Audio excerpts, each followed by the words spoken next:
I'm Julia Outlaw, a member of the Harmony and Health team, and I've been suffering from long COVID for over a year now. And a little bit on the team, if you hadn't heard before, we wanted to help, really. The Harmony and Health team is a multidisciplinary team, so lots of different experts in different areas. And we are interested in this concept of harmony and how it can help us promote our own health and well-being. So beyond trying to cure specific disease or address specific symptoms, how can we help ourselves come back into balance more? Mind, body, spirit. And we all know that long COVID is very complex. It affects everyone in many different ways. So we're not here offering specific advice on things. That's for your GP or consultant, or to discuss specific symptoms. But there are things that we've learned from ancient medicine, ancient traditions, and also modern disciplines around things that can help us bring our body back into balance. And each session, we're going to be looking at something to do with nutrition or food, something to look at embodiment, so something to help us be in our bodies, and also an expert each week in a different area. So last week, you may remember we had some lying down, relaxing with Sarah, which is lovely to try when you have a few minutes, just to lie on your back. Although I know that's not possible at some times, or lie on your front, but to actively rest. Anne was here with her aromatherapy oils, and I encourage you to look at the resources which are on the website, or the Facebook group, which we'll talk about at the end. There's some lovely, simple recipes there. I tried a eucalyptus bath last night and it was very nice. And Eleni, Dr. Eleni Tsiampanu, who's here again today. And she last week talked about some really grounding, some warming recipes, and the Vata type, Ayurvedic type. And today she's going to talk about the Kapha type. That's right, and there's Eleni, yes. And that's more about how to really nourish yourself, but in a lighter way. So looking forward to that at the end. The workshop will last 1 hour until 4:30. And then we will have optional breakouts again, where you can ask the presenters some questions or chat with each other. So do stay for that if you've got the energy. The other presenters, I'll introduce them. We're Hanna Poikinen, Dr. Hanna Poikinen is there. Hanna is a neuroscientist and a dancer. You may remember her from the introductory session. And she combines those two very different skills. She has a company called Wise Motion, which helps educate doctors and also help people who've had brain-related injuries or fatigue and recuperation. She's going to do some visualization with us and some very gentle movement. And our other presenter, who I'll hand over to in a moment, is John Hunter, who you've probably met before. There's John. And John is a teacher of the Alexander technique, and he has been for about 40 years. He's a wonderful teacher, and he, I think, really devoted his life to understanding harmony within humans and the mind-body connection. And he's with the chair of the UK professional body for Alexander Technique teachers, and knows a lot about natural breathing. And I know that's something that's affected us all probably. And there's been conflicting advice around whether you should breathe deeper or try and use your stomach, or specific exercises you should try, or different methods, Wim Hof methods, etc. And I know for me, trying to allow my body its natural breath has really, really helped things come back into balance. So this is the first of 3 workshops on natural breathing. And anything else to say? Yeah, questions, put them in the chat or at the end, and I'll hand over to John. Okay, thank you, Julia, and hello everybody. Do put your questions in chat, And if you think of anything while the workshops are going on, and we'll try and address them before the end of the meeting, or you can always bring up your questions in breakout rooms. So our theme today is moving, and breathing is really about moving. There are so many misconceptions about how we get air in and out of the body. And I thought it would be helpful to show you, first of all, a diagrammatic video of what's happening in breathing. So I'll just share that.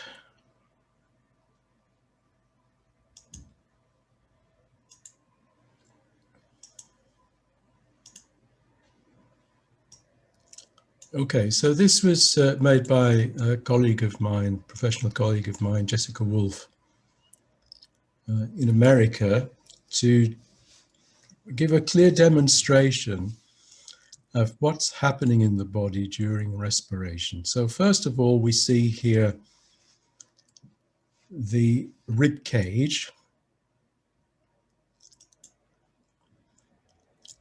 And you can see that movement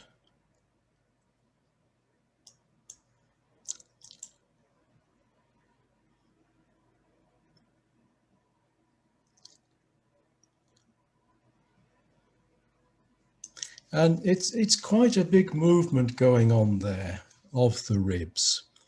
And that's an ideal representation, really, because in a lot of people, they're not getting very much movement in the rib cage at all, which can be an issue. So I'll show that again. Then you'll see the diaphragm will be added to the schematic.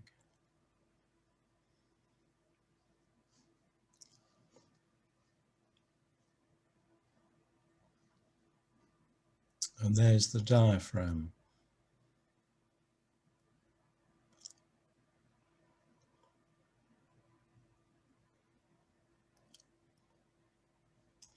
And you can see there that the rib cage and the diaphragm move in tandem, or they should do. The diaphragm, it's a big organ. You can see it's really cutting the torso in half there. And it's not exactly muscle tissue, but we can think of it as being something like a muscle. But it's not a voluntary muscle. We can't directly control the diaphragm, which is a big factor in respiration. So what causes the diaphragm to move?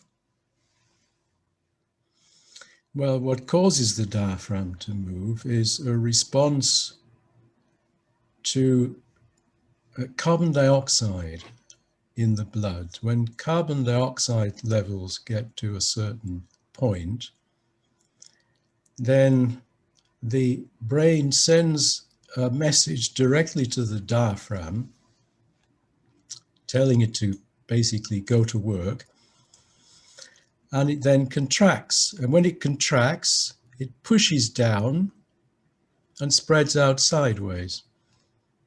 And the movement of the ribs accommodates that.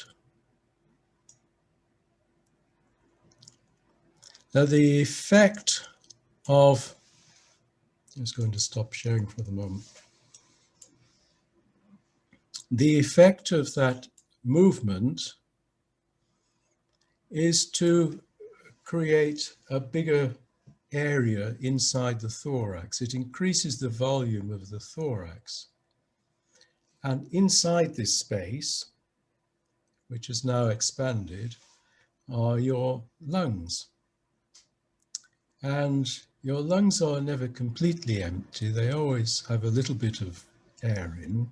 It's called residual air. Otherwise, they may collapse. And where there's air pressure. So you have this little bit of residual air in your lungs, inside your thorax. And when the thorax expands, then the air in your lungs, being in a bigger space, the air pressure will reduce. It will go down. Same amount of air in a space that's got bigger, then the air pressure will lessen. And in fact, it gets lower than atmospheric pressure. So it's atmospheric pressure that pushes the air into the lungs. It's very similar to the action of a pair of bellows. When you open the bellows, air is drawn into the bags because the air pressure has decreased. And it's the same with us, ideally. So I'm going to share a diagram again.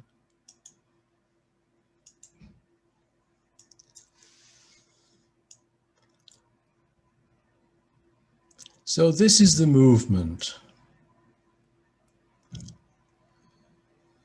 The thorax expands, it creates an area of low pressure, a partial vacuum it's sometimes called, which draws air into the lungs. Then the brain switches off the stimulus to the diaphragm. The ribs begin to relax. The diaphragm comes back up inside the rib cage, making the area much smaller, thereby increasing the air pressure. And when the air pressure gets higher than atmospheric pressure, out it comes. So the movement of air is really a passive consequence of the movement of your thorax, creating lower or higher pressure. But so many things can go wrong with breathing. One of the most common ones is that the rib cage is not moving or not moving very much. So when the diaphragm, and it's a big organ, when it pushes down, if the ribs don't make space for that, then what's going to happen? Underneath the rib cage, underneath the diaphragm, you have your internal organs.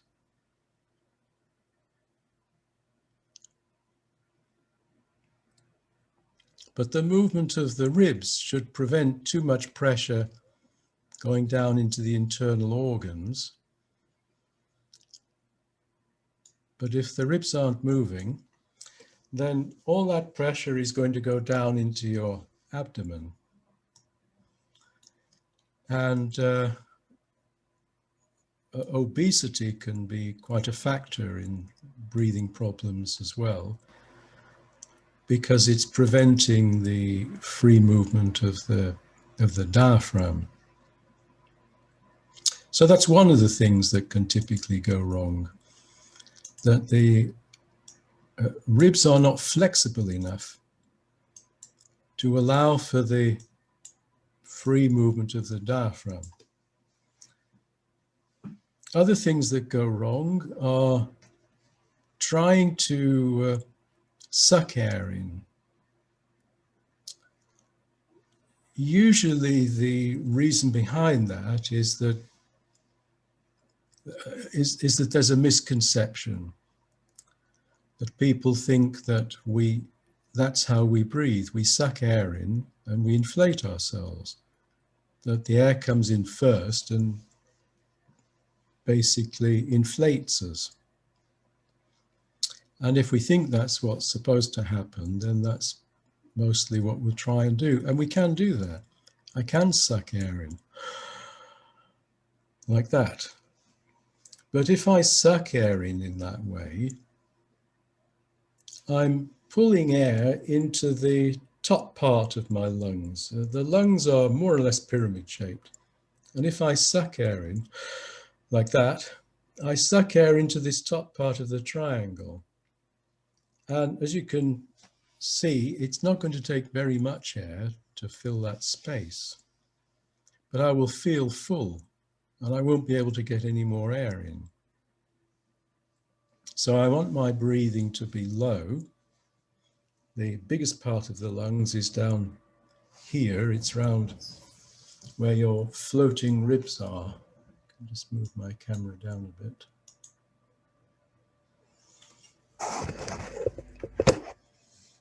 So biggest part of the lungs is here, and we have the floating ribs here, the two ribs that come around, which are not attached to the breastbone at the front. So I want my breathing to be low so that I can get this air coming into the biggest part of the lungs at the bottom. Certain types of breathing try to encourage that, yogic breathing or abdominal breathing. But again, there's a lot of misunderstanding there about the difference between abdominal breathing and diaphragmatic breathing. Diaphragmatic breathing is when the brain sends this stimulus directly to the diaphragm and causes it to contract, generating that movement that we saw in the little video. Abdominal breathing is when you use voluntary muscles to push out the abdomen. And anybody can do that. You just push your abdomen out and draw air in. But that's a mechanical effect, that pushing your abdomen out is going to pull the diaphragm down, but it's not changing the tonus of the diaphragm in the same way as when the brain gives it that stimulus to contract. And some people think that the diaphragm is a lazy organ. I would tend to agree with that from my experience of working with clients. If you've got out of the habit of breathing diaphragmatically, then the diaphragm's quite happy really not to do any work. It's not that difficult to wake it up again, and we'll maybe look at that in the second session. So abdominal breathing, rigidity in the rib cage are typically things that go wrong. Holding the breath, sucking air in. I think they're the main things that go wrong. So I'll pause there and just ask if anybody has any questions they want to put in the chat.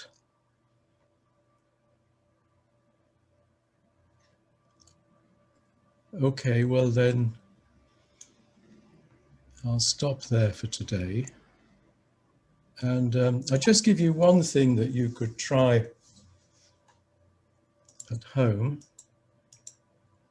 which is when you're breathing, not trying to breathe, just observing your breathing really. You can do it lying down or sitting. You just rest the backs of your hands at the side of your rib cage here. Just to monitor whether or not there's any movement.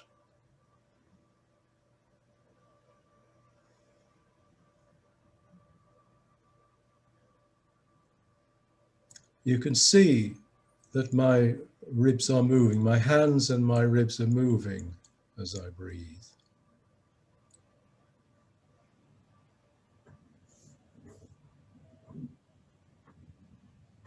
And if you're not getting any movement there, then things are not working as freely as they could.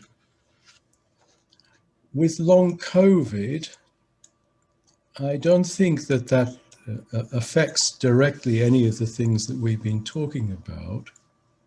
It's not really known yet. I don't think why long COVID is affecting respiration.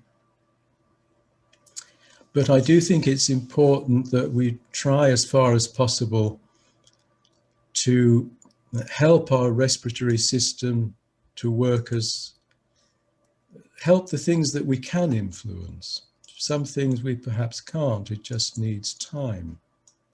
But there are things that we can do to help our breathing, and we'll look more at those next time.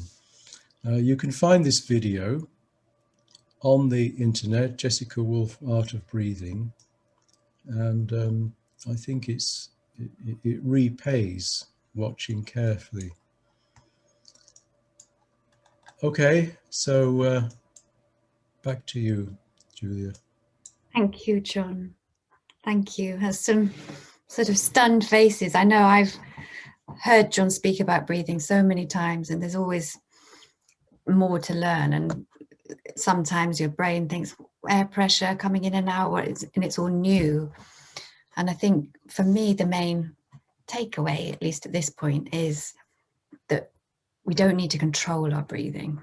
And COVID, I think, affects it in many different ways. At least for me, my ribs didn't move very much when I was in the early stages of long COVID. The chest pressure made it very difficult to feel as though I was getting any breath. So I was deliberately trying to take more, which kind of made the thing worse. I think all sorts of things can go on. So I think just noticing, and sometimes with the hands on the side, can really help, as John says. But if any questions come up, please do ask them. And we can put that video in the resources as well. And then the next few sessions, we can explore a bit more what we can practically try to help ourselves. Okay, moving on, a bit of gentle movement. I know we're not up for big exercises, but over to Hannah. Thank you, Julia, and thank you, John. And welcome everybody also on my behalf. So as Julia said, we will do a very gentle movement, which you can do either sitting, laying in bed, or standing. But before that, I have prepared a very short, very visual presentation. I would like to talk a little bit about the power of creativity in the healing process. I just start sharing my screen.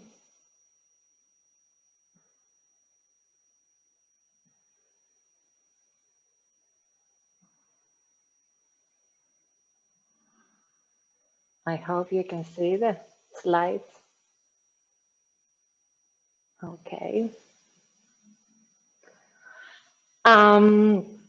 So I wanted to talk about the power of creativity and also a little bit about natural movement in this context of long COVID, is that often if we are faced of rapid life change, and also through this long COVID, it seems to be ongoing, and we might go through different kind of medical tests and maybe physiotherapy, and also trying to really read and learn and figure out what's wrong with us.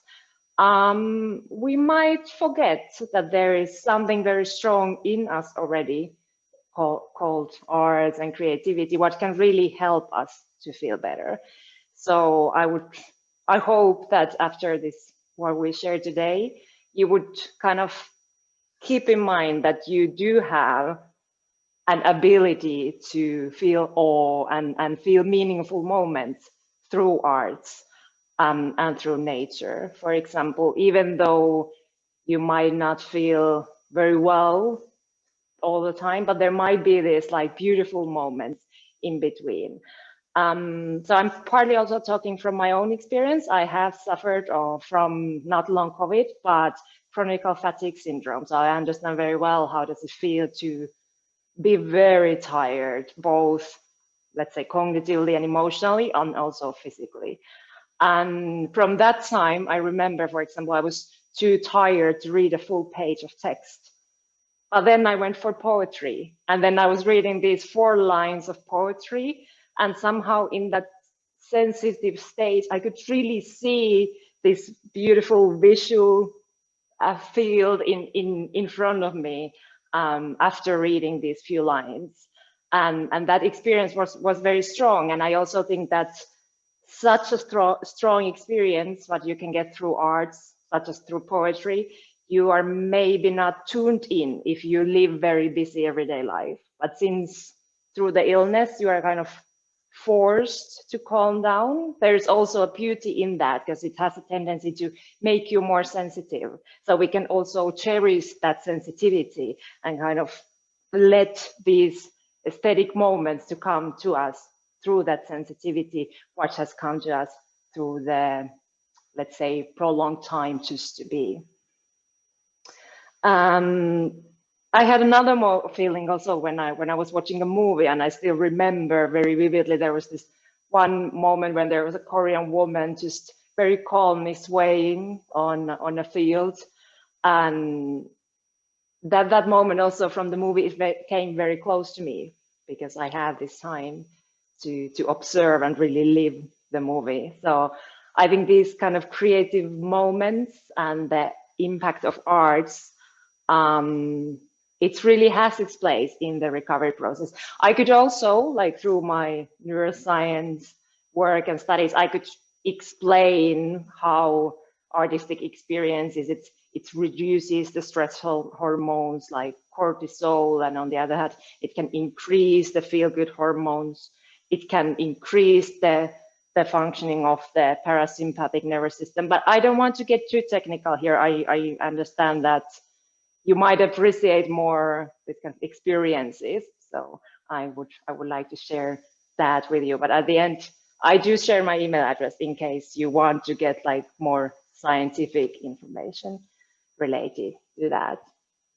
So just remembering this awe and meaningful moments. So it's not all just kind of trying to get better or thinking about the symptoms. There really can be beauty in the moment as well.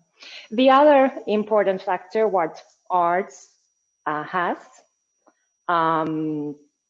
is also it can kind of express our unconscious thoughts and emotions. So it can express something where we are not really aware, but what is there maybe like burdening us. And this is something also what I've noticed when working with people with different kind of brain-related illnesses, that also when we start to do very gentle movement, there is something very unique and something very profound in that movement. And after that, people, they have this kind of glow. So they have gone through, with the bodily movement, they have gone through maybe some heavy emotions as well, like sadness or fear, but still you can see that it's somehow purifying. And again, like the movement can be very gentle. It can be just arm movements. It doesn't need to be the whole body. So there can be just moment with your favorite music and just gently expressing that with your hands. And that can be actually very, very powerful experience as well. Again, from my own recovery process, I remember I was listening to this cellist called Yo-Yo Ma, and every evening I was listening to that. He had this 3-hour recording, which I was listening, and every time I fell asleep with the recording. One time I did not, and then I heard that in the middle of the recording, he started to tell about this piece he was playing, and he said that for some reason, people who are going through heavy times in their lives, they connect very strongly with this specific piece. So it was curious that I was intuitively drawn to that as well. And every time I was listening to it, it was soothing me down. And then after a month, I heard that that's actually was the experience where very many other people had as well. So somehow his beautiful and somehow also melancholic tune was helping me to calm down and also to accept these relatively heavy and also contradictory emotions.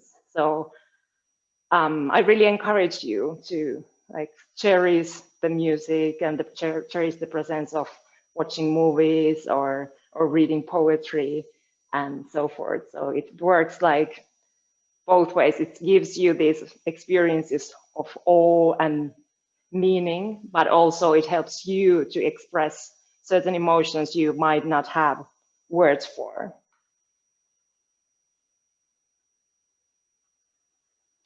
And then also, I think the arts really helps with the self-knowledge. So it really helps to kind of stop for a while and ask yourself, how do I feel right now? What do I need right now? These might be somehow scary questions at the beginning, but then slowly you might notice like, oh, actually, I would need just that someone would hold my hand, or I just need to let go for a bit and just to be in this moment and really not try to get better with so much like hurry, like, because things take their time. So I think also what the arts and gentle movement and creativity can help is that kind of find moments of well-being despite we are not fully healthy. So also kind of understanding that the state of health, it's in a way it's dynamic, and the path to health and can be fulfilled or can be filled with moments of well-being. So there might be moments when you feel well, even though your health is not optimal yet. So I would like to share with you a short, I call it meditation in movement. So as I mentioned before, you can do it laying in bed, sitting or standing. And when I mention movement, don't be afraid. So it can be really small movements, just like moving your hands, or if you feel like it, when you're standing, you can really sway your whole body, but you can really adjust it to your condition right now. Maybe one personal experience, what I would like to add in this case was that, as Julia mentioned, I'm a dancer. So of course, like through my illness, I had to give away dancing. And then still, when I started to get better, I wanted to go back to dancing, but it was somehow scary. I felt that I don't have the energy to go to a dance class for an hour and a half. So I gave myself permission to go there just for 2 minutes, 7 minutes, and leave any moment. So I took this pressure away from me that I need to do it all. And then that happened. I went at the beginning, I was doing a few minutes, and then I started to notice that actually I didn't even look at the time, and then I could do longer and longer. So just really like starting with small steps. And again, in that thing, that path, I think this self-knowledge through arts and gentle movement can really help to notice you like, what is the amount of movement I can handle right now, and it can be very, very tiny. But I put some music. I heard the volume is very low when we're testing it, so I'm sorry that maybe you don't hear it very, very well, but I hope it somehow gives a little bit of support for this short meditation in movement we will do. So I invite you, either stay sitting, stand up, lay in bed. I know if you want to maybe challenge yourself and stand up a bit, maybe it's good to support, just hold with your hands on the table or some other surface, and on any moment you can come back to sitting. So don't worry about that. So I just put this music. I know it's quite quiet, and I will do it standing, but you can really choose yourself.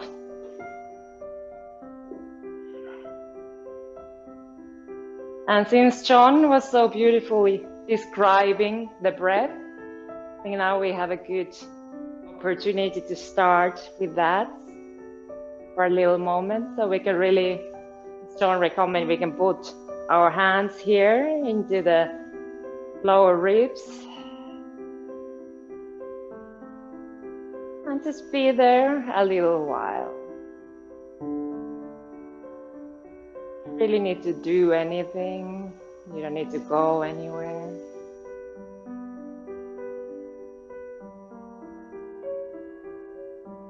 You can just kind of, instead of actively doing, you can just more like observe.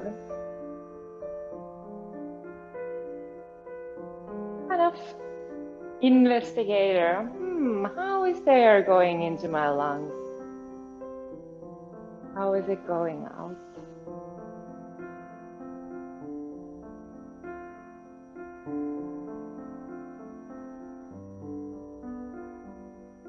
And you can also allow with every exhalation the body to relax a little bit more.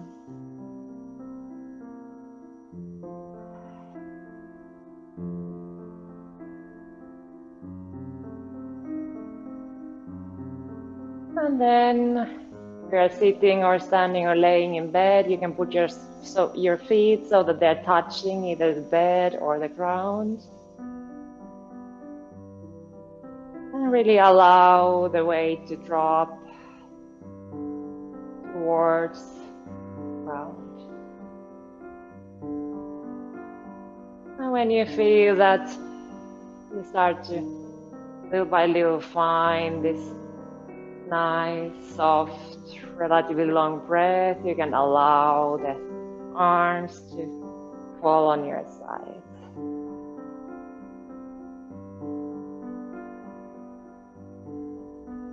And you can start bringing the attention to your feet. Really feel how your feet are touching the floor. You can also really compare how is the connection of your left foot to the floor and right foot, and maybe do a very gentle sway. Really observe this contact of the feet to the bed or to the floor. And observe how are your ankles.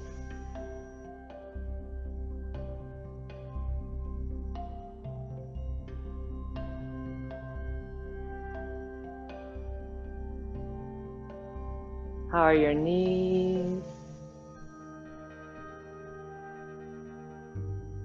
Is there a difference between the right knee and the left knee? You can move your knees gently.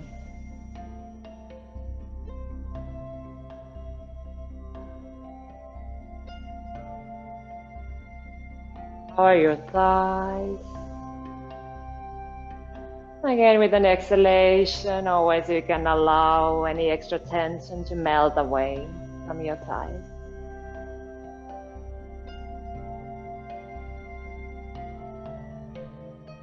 How's your hip area? You might notice some difference between the right side of the hip and the left side, and you can gently move the hip area.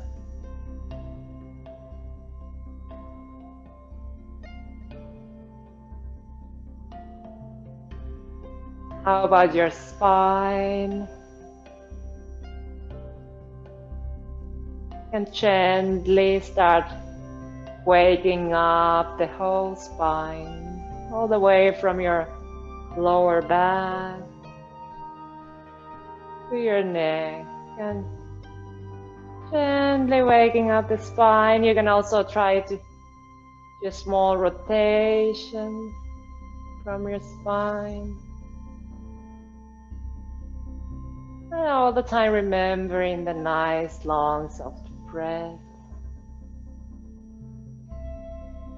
You can start to observe how these gentle rotations make your shoulders move. You don't need to move the shoulders in any particular way. You can just observe how they're moving. Is there a difference between the right shoulder and left? You can allow the movement to go into the arms, all the way into the wrists and the hands. And again, just observe, is there a difference in the movement between your left arm and hand and the right one?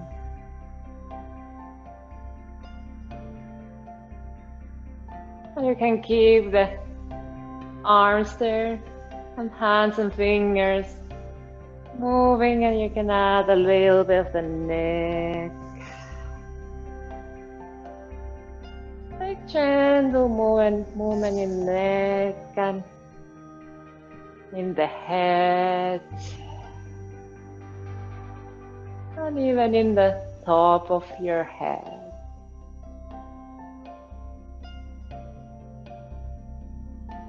And you can bring your whole body into your consciousness. So you can try to be aware of your whole body at the same time.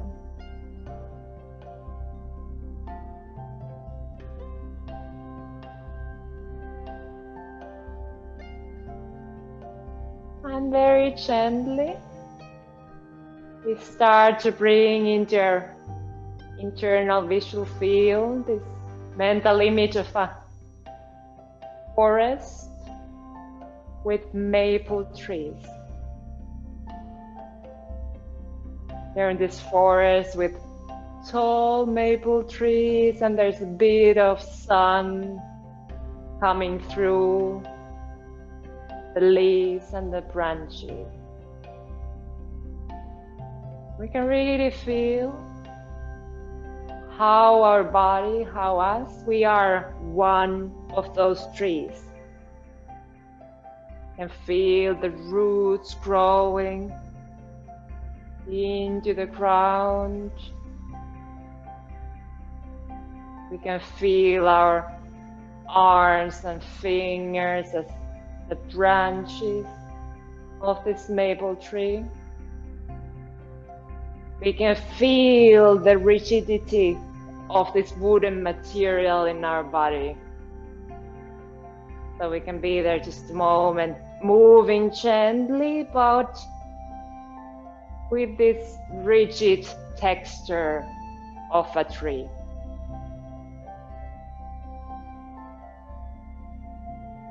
The tree is not stiff, completely stiff as stone, but it's still quite rigid. So every movement is quite slow and also tense in a way.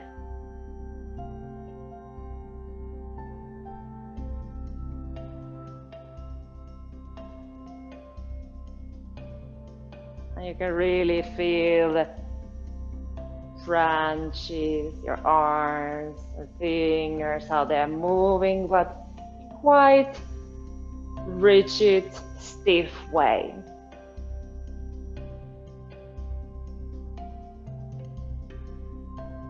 And little by little, you start to go into the deeper layers of the maple tree, and you start to notice this liquid called also as maple syrup, which is there inside the tree. And you can start more connecting to that syrup kind of liquid which is flowing inside the tree, inside your body.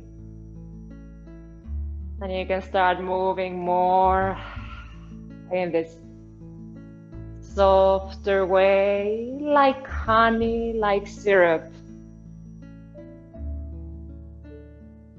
And really allowing this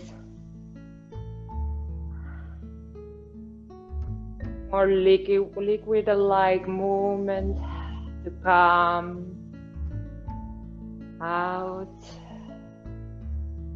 come into your torso, into your spine. Your whole spine is like honey, like syrup, very soft and gentle, as well as your legs, your arms, your fingers, your neck and your head, your whole body. Maybe you can move a little bit more and really enjoying this syrup-like texture in your body.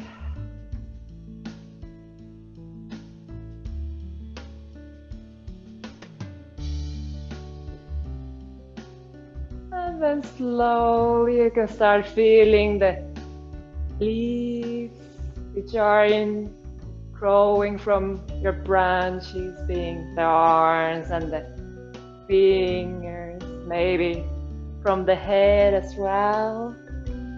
You can feel this gentle wind coming to the leaves and really feel the air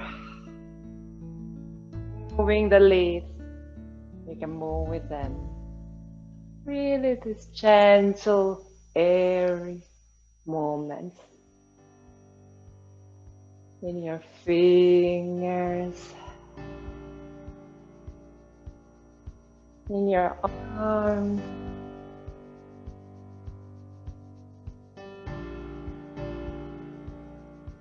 Now I think we'll need to bring it slowly to a close. Yes, this was the last exercise we had. And then from there, you can stay with this air in the leaves, the same air that goes into your lungs.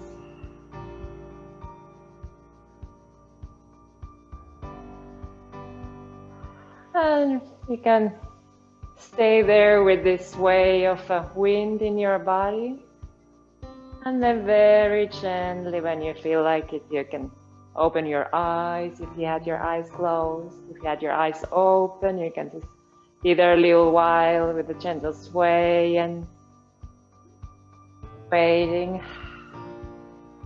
The other ones also to come back to the computer.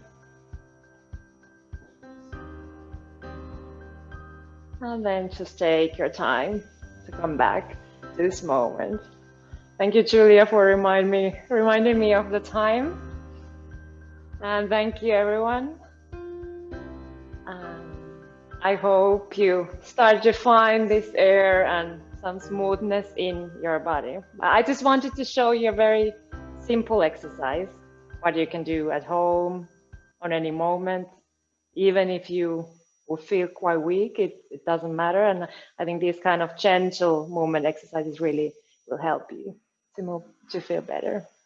Thank you, everyone. Thank you so much, Hannah. Lovely. And some comments, it's just so nice to move like nature. And so interesting to hear your reflections on sort of all moments and just to find a little bit of well-being amongst all the that long COVID can give you. And there is a chance for those, whether it's in nature or, like you say, with a bit of poetry or art. Or later in the course, we're going to have some storytelling and other things that can help feed that sort of wellspring of life. So thank you, Hannah. Especially the maple syrup bit, that made me smile. We're all a bit sticky now. Thank you, Julia.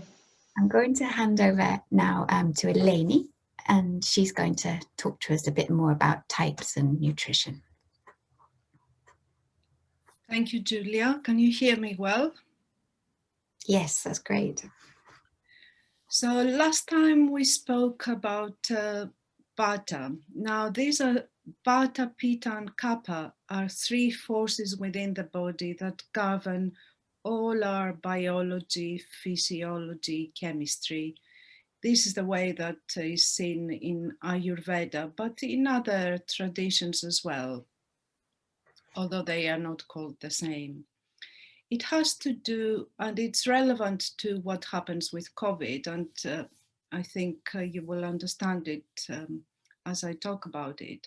It has to do with the concept of the elements, what are made of. So we are made of ether, which is the space all around us, air, fire, water and earth.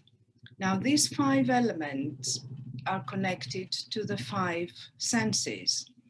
So ether is connected to hearing, air is connected to touch, fire is connected to vision, water to taste, and earth to smell.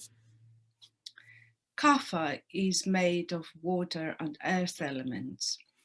And it's interesting that the water and earth elements are related to taste and smell. And it's interesting that when COVID affects people, quite often it affects their senses of taste and smell. What is this force really? It is what makes sure that there is proper lubrication and stability in the body. So we have our various systems, we have our joints, we have our nerves, and those have to be properly lubricated in order to work. Kapha is in the areas where there is vata, such as in the membranes of the lungs, and it makes sure that the membranes of the lungs have the right amount of lubrication. When it's too much, then that's when we produce more phlegm. It's around the membranes of the joints, and if they are not properly lubricated, then you hear all these crackling noises, or if there's too much of it, there's swelling and there's pain. It is around the nerves, and the brain cells and the nerves are made primarily by cholesterol and fat, which in the way that I'm talking about, it's this lubrication. And what are the characteristics of Kapha? Remember Vata, when we talked about it last week, it was about 2 weeks ago, it was about being light and airy and harsh. But Kapha is somehow the opposite of that. So Kapha is heavy, is moist and oily. It's still, stable and slow. It's calm, soft, and it's cool. So we have these three forces, Vata, Kapha, and Pitta. And Kapha harmonizes the roughness and lightness of Vata, and on the other hand, the heat of Pitta, which is fire. And we'll talk about it in 2 weeks. As a triangle, they create harmony in the human being. Kapha is the force that gives the ability to stay grounded within your body. One easy way to see what is the main force within you is to look at your wrists and ankles. If they are thin, then you're primarily Vata. If they are thick, you're primarily Kapha. If you're in between, you're Pitta. Another way is looking at your neck. If it's long and thin, you're Vata. If it's thick, it's Kapha primarily. Or the shoulder, or the width of the shoulders, or the jawline. If it's square, it's primarily Kapha. Also in the gut function and in the appetite. Kapha gives more appetite to people. Kapha gives heaviness to the emotions, so people can become depressed. Kapha makes people tired, not wanting to move. And it's when we are imbalanced and the Kapha is too much in the body that it can create problems. And this is relevant to COVID because Kapha creates too much mucus and heaviness in the emotions and heaviness in our ability to move. We become tired. So what's the way to deal with this?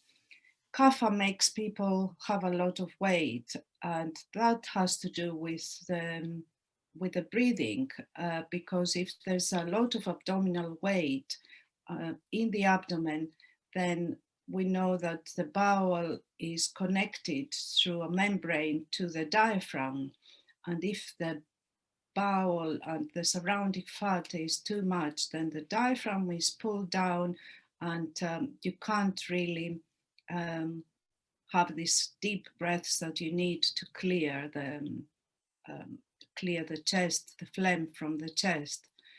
So, and it's at this time of the year, the spring, that Kapha increases. So one way of dealing with this is eating less, really, is intermittent fasting. Intermittent fasting is taking a break from eating, giving your body a rest and allowing it time to recuperate. During resting time, the body goes into a function called autophagy. So the cells that are not functioning properly are eaten by the body and the body gets rid of them. So having a proper rest of digestive time, which is above 12 hours, is very useful. You shouldn't do that if you are too thin, but if you have excess body fat and you want to get rid of it, then intermittent fasting is a great way of doing it. Another, during spring, we need to concentrate on eating foods like spinach and cooked vegetables and things like sardines, but it's a very good time to go on a low-fat, mostly vegan diet, because animal products tend to increase the mucus production. And the spices to use are long pepper, which is a fantastic spice, which you shouldn't grind, but use it whole in your cooking when you're cooking a hot pot. And cumin, of course, the other peppers, cayenne pepper, black pepper. A very good spice is fenugreek. What spice was the first one? Long pepper, which is a green kind of long pepper, longish. You can find it in supermarkets and Indian shops. And fenugreek is a very good spice to use. Cinnamon and cardamom, and fenugreek and cinnamon regulate the blood sugar in the body and are very good for reducing cholesterol and too high blood sugar. So these are the main messages today about Kapha, and I think these three things, using less food and having periods of rest, using certain spices and eating with the seasons and less fat and vegan during this time can help lots of people get rid of this excess Kapha in the body. Thank you. Thank you, Eleni. And you'll share that in a resource for everyone, won't you? The brilliant, the spices and the, yeah. So even if you are Vata at this time of year, you may be more Kapha, is that right? So it is still helpful to eat lightly. Yes, and think about it. If you have a pot that has dried out, that hasn't had water for a long time, and you pour water in it, it doesn't really feed the, if it doesn't have the right nutrition, it goes through it, and it doesn't really do much good in the plant. So the same with us, we need to have the right balance in all the elements in the body in order to function properly. So this is the time of the year that if you have a lot of mucus, then you need to take action about it. And going out for a walk is a very good way of getting rid of this extra mucus in the body. So grab a friend and go for walking. Thanks, Eleni. So it's 4:30 and we're at the end of the sort of formal bit of the presentations. I know there's a lot of information today, but hopefully something that may help you. Please do stay for the breakout rooms. We're going to stop the recording in a moment. I think Hannah just wanted to show a credit for the music slide. Yeah, I just put it at the background, but we can continue. Good. And any questions, I'm sure the presenters will be happy to answer them now in the breakout. So just follow the on-screen instructions and I'll see you in a minute.